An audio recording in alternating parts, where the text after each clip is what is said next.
Some breaking updates coming in the Israel-Hamas ceasefire and the hostage deal that is set to take effect today. A 42-day ceasefire between Israel and Hamas will commence at 12 noon India time or 8:30 a.m. Israel time. The agreement, which was mediated by Qatar and the United States, aims to halt the bloodshed in Gaza after months of devastation and the conflict. Israeli government has approved the deal, and Hamas on Friday also affirmed in a statement its commitment to fulfill the terms of the accord. According to the mediators, which include Qatar, Egypt and the United States, the agreement consists of 3 phases towards the permanent ceasefire between the parties.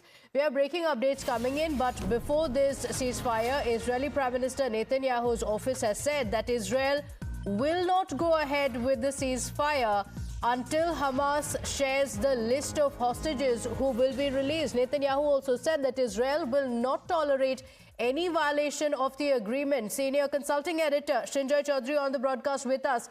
Srinjoy, this is a big statement that has come in from the Prime Minister Netanyahu's office. Does it mean that the ceasefire will not go ahead until Hamas shares a list of hostages? Was it part of the conditions that had been previously agreed upon? Well, let's hope the ceasefire goes ahead, because it means a lot. It means a lot to Israel. It means a lot to Hamas and Gaza, and much more importantly, the entire region of West Asia. Now, let's hope that this demand for the names of hostages, 30 of them probably, is just one little point.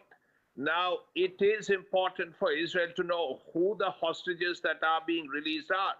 It is important. So hopefully the Hamas will come up with a list of hostages they are releasing. They are releasing these hostages in any case. So why not give a list of names of hostages? It does not seem to be such a bad idea, but it should not hold up the entire process, because this is something President Biden has worked on, the American government has worked on, the Qataris have worked on, all of West Asia is waiting for it, the world is waiting for it, because after 15 months of bloodshed, 47,000 people have been killed, many on both sides, women, children, and so on. It is important that the ceasefire does take place. But of course, if the names are given out, it does no harm. So we'll have to see what the Hamas says, and hopefully the ceasefire agreement will go ahead. This is only the first step. There are many more steps that come after this. Okay, all right. Srinjoy, thank you for joining us with those details.